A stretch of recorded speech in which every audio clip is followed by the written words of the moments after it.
శ్రీ మహాగణాధిపతయే నమః, శ్రీమాత్రే నమః. మాచిరాజు భక్తి యూట్యూబ్ ఛానల్ ప్రేక్షకులందరికీ నమస్కారం. ఈనాటి దినఫలం కార్యక్రమంలో ముందుగా నేటి పంచాంగ వివరాలు పరిశీలిద్దాం.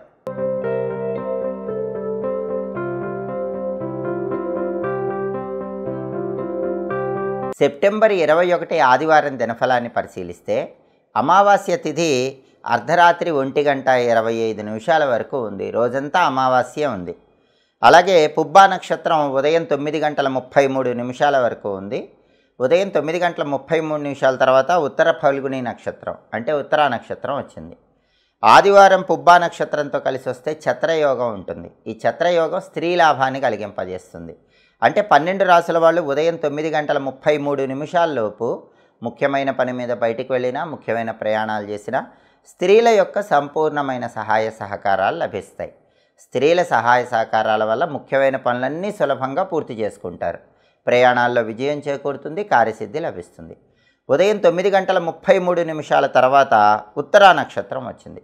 ఆదివారం ఉత్తరా నక్షత్రంతో కలిసి వస్తే మిత్రయోగం ఉంటుంది. ఈ మిత్రయోగం అనేది మిత్రుల వల్ల లాభాన్ని కలిగింపజేస్తుంది. అంటే ఉదయం 9:33 తర్వాత పని మీద బయటికి వెళ్ళినా, ప్రయాణాలు చేసినా మీ స్నేహితుల సహాయ సహకారాలు బ్రహ్మాండంగా లభిస్తాయి. వాటి వల్ల మీ పనుల్లో విజయం చేకూరుతుంది, కార్యసిద్ధి లభిస్తుంది. అంటే యోగాలు రెండు అనుకూలంగా ఉన్నాయి. అమావాస్య అయినప్పటికీ కూడా ప్రయాణాలకు సంబంధించి, ముఖ్యమైనటువంటి కార్యక్రమాలకు సంబంధించిన మిత్రయోగము, ఛత్రయోగము అద్భుతమైన ఫలితాలను కలిగింపజేయటం అనేది ద్వాదశ రాశులకు అనుకూల ఫలితాలని కలిగింపజేస్తుంది. అలాగే రాశి చక్రం చార్ట్లో గ్రహాల స్టేటస్ తీసుకుంటే ఆదివారానికి అధిపతి అయిన సూర్యుడు కన్యా రాశిలో ఉన్నాడు. అలాగే ఉత్తర ఫల్గుని ఉత్తరా నక్షత్రానికి కూడా ఆయనే అధిపతి. అంటే ఆదివారానికి ఉత్తరా నక్షత్రానికి రెండిటికి అధిపతి అయిన సూర్యుడు కన్యా రాశిలో, బుధుడింట్లో, మిత్రుడింట్లో ఉండటం చాలా మంచిది. దానివల్ల అమావాస్య అయినప్పటికీ ప్రమోషన్ల కోసం పై అధికారులతో ముఖ్యమైన కీలకమైన ఎమర్జెన్సీ చర్చలు చేయడానికి బలం ఉంది. అలాగే తండ్రి వైపు బంధువుల యొక్క ప్రయోజనాలు అందిపుచ్చుకోవటానికి కూడా బలం చాలా అద్భుతంగా ఉంది. అదేవిధంగా పుబ్బా నక్షత్రానికి అధిపతి అయిన శుక్రుడు మాత్రం సింహరాశిలో, రవి ఇంట్లో, శత్రువు ఇంట్లో ఉన్నాడు. కాబట్టి భార్యాభర్తలు మాత్రం మాట్లాడుకునేటప్పుడు కొంచెం జాగ్రత్తగా మాట్లాడుకోవాలి. లేకపోతే చిన్న చిన్న గొడవలు అయ్యే అవకాశం ఉంటుంది. సినిమా, టీవీ రంగాల్లో, సంగీత, నాట్య రంగాల్లో అవకాశాల కోసం ఎదురు చూసేవాళ్ళు మాత్రం కొంచెం ఎదురు చూడాల్సిన పరిస్థితులు ఎక్కువగా ఉంటాయి. అవకాశాలు అందుకోవటం ఆలస్యం అవుతూ ఉంటుంది. ఎందుకంటే పుబ్బా నక్షత్రానికి అధిపతి అయిన శుక్రుడు రవి ఇంట్లో, శత్రువు ఇంట్లో ఉన్నాడు. కాబట్టి కళారంగం వాళ్ళు కొద్దిగా అవకాశాల కోసం వేచి చూడాల్సిన పరిస్థితులు కనిపిస్తాయి. అలాగే నక్షత్ర బలాన్ని బట్టి కొన్ని పనులు చేసుకోవచ్చు. ప్రధానంగా పుబ్బా నక్షత్రం ఉదయం 9:33 వరకు ఉంది. ఈ పుబ్బా నక్షత్రం ఉన్న సమయంలో ఎవరైనా వ్యవసాయ సంబంధమైన పనులు చేసుకోవచ్చు. అగ్రికల్చర్ రిలేటెడ్ వర్క్స్ ఏవైనా చేసుకోవచ్చు. అలాగే గ్రహదోషాలు ఉన్నవాళ్ళు ఆ గ్రహదోషాలు పోగొట్టుకోవటానికి మొక్కలు నాటితే మంచిది. అలా జాతకంలో గ్రహాల బలం లేని వాళ్ళు మొక్కలు నాటి వాటికి నీళ్లు పోసి దీని ద్వారా గ్రహబలం పెంచుకోవటానికి పుబ్బా నక్షత్రం చాలా మంచి నక్షత్రం. అలాగే శత్రువుల మీద విజయం సాధించడానికి చేసే అన్ని ప్రయత్నాలు, శత్రువులు చేసే ప్రయోగాలు తిప్పికొట్టడానికి చేసే అన్ని ప్రయత్నాలకు పుబ్బా నక్షత్రం అనుకూలిస్తుంది.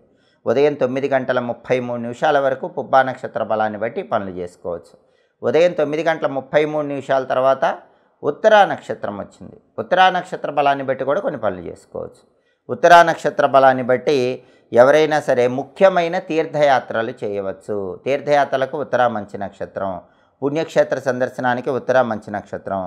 అలాగే ఉత్తరా నక్షత్రంలో కూడా గ్రహదోష నివారణకు చెట్లు నాటుకోవచ్చు. చెట్లు నాటడం ద్వారా జాతక దోషాలు, గ్రహదోషాల తీవ్రత తగ్గింపజేసుకోవడానికి ఉత్తరా నక్షత్రం కూడా విశేషంగా సహకరిస్తుంది.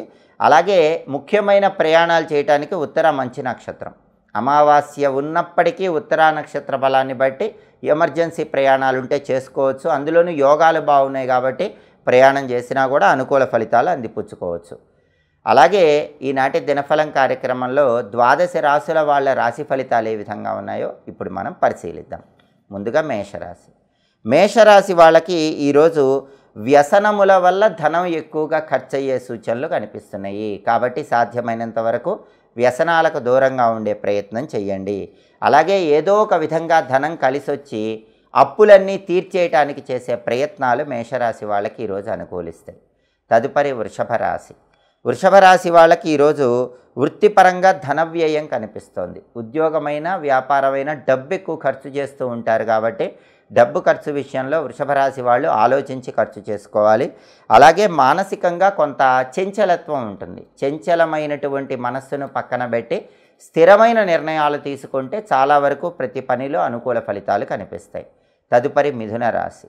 మిథున రాశి వాళ్ళకి ఈరోజు ప్రధానంగా గృహ సౌఖ్యం కనిపిస్తోంది. అంటే ఇల్లు కొనుక్కోవాలని లేదా కట్టుకోవాలని చేసే ప్రయత్నాలు ముందుకు సాగుతూ ఉంటాయి.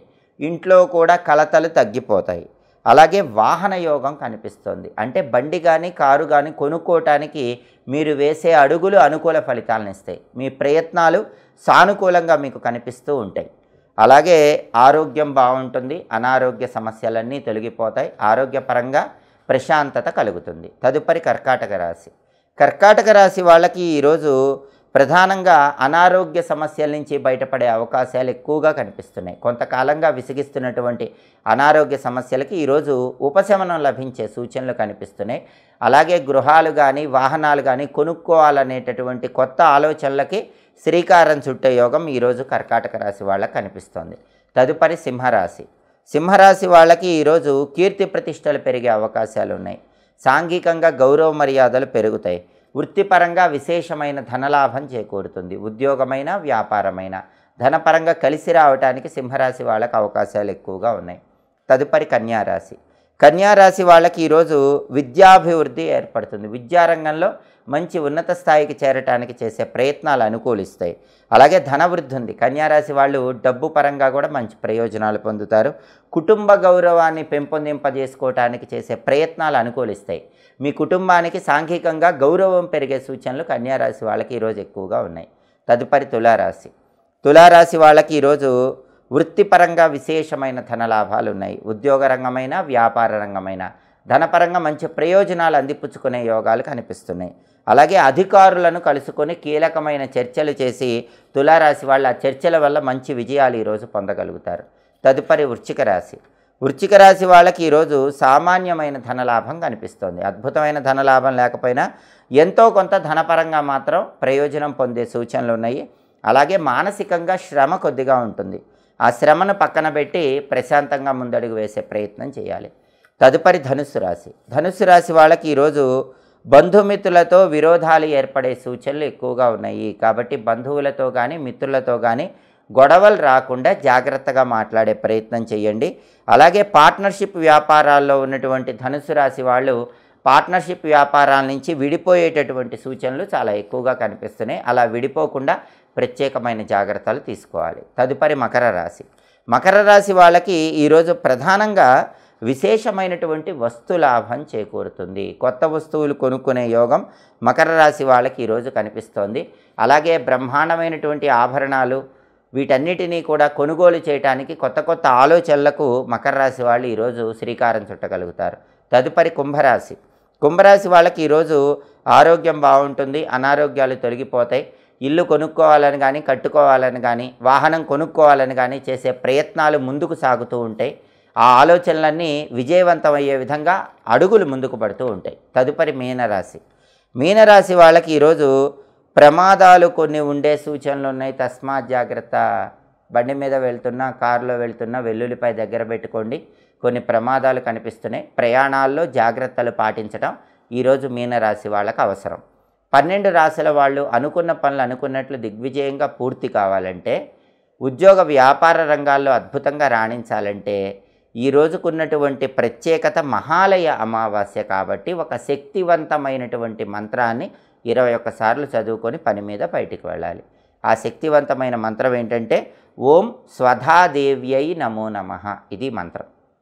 ఓం స్వధాదేవ్యై నమో నమః. ఈ మంత్రం 21 సార్లు చదువుకొని వెళితే మహాలయ అమావాస్య సందర్భంగా 12 రాశుల వాళ్ళకి స్వధాదేవి అనుగ్రహము, పితృదేవతల అనుగ్రహము కలిగి ఉద్యోగపరంగా వ్యాపారపరంగా తిరుగులేని విజయాలు అందిపుచ్చుకుంటారు. అన్ని సమస్యలు తొలగిపోయి కార్యసిద్ధి ఏర్పడుతుంది.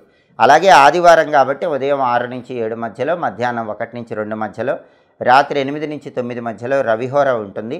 రవిహోర ఉన్న సమయంలో రాజకీయ సంబంధమైనటువంటి ముఖ్యమైన చర్చలు చేసుకోవటానికి రవిహోర మంచిది. అలాగే రవిహోర ఉన్న సమయంలో సన్మానాలు సత్కారాలు చేయించుకోవటానికి మంచిది. ప్లీడర్లను కలుసుకోవటానికి, లాయర్లతో కీలకమైన చర్చలు చేయటానికి రవిహోర చాలా మంచిది. అలాగే సాహసోపేతమైనటువంటి కార్యక్రమాలు, అడ్వెంచరస్ పనులు చేయటానికి కూడా రవిహోర అనుకూలిస్తుంది. చట్ట సంబంధమైన సమస్త వ్యవహారాలకు రవిహోర విశేషంగా అనుకూలిస్తుంది. హోరాకాలాన్ని బట్టి ఈ పనులు చేసుకుంటే సమస్త శుభాలు చేకూరతాయి. ఇవి ఈనాటి దినఫలం కార్యక్రమంలో ముఖ్యమైన అంశాలు. మళ్ళీ తదుపరి దినఫలం కార్యక్రమంలో తిరిగి కలుసుకుందాం. ప్రతిరోజు ద్వాదశ రాశుల వాళ్ళు రాశి ఫలితాలు తెలుసుకోవాలనుకుంటున్నారా? మీ రాశి ఫలితాలను బట్టి ఏ పనులు చేసుకుంటే అద్భుత ఫలితాలు కలుగుతాయో తెలుసుకోవాలనుకుంటున్నారా? ద్వాదశ రాశుల వాళ్ళు ప్రతిరోజు జపించాల్సిన మంత్రం ఏంటి అనే విషయం తెలుసుకోవాలనుకుంటున్నారా? హోరాకాలాన్ని బట్టి పాటించాల్సిన విధులు తెలుసుకోవాలనుకుంటున్నారా? అయితే మాచిరాజు భక్తి ఛానల్ తప్పకుండా చూడండి.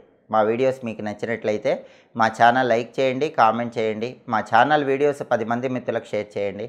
మా ఛానల్ సబ్స్క్రైబ్ చేసుకోండి. పక్కన ఉన్న బెల్ సింబల్ నొక్కటం మాత్రం మర్చిపోకండి. సర్వే జనాః సుఖినో భవంతు. స్వస్తి.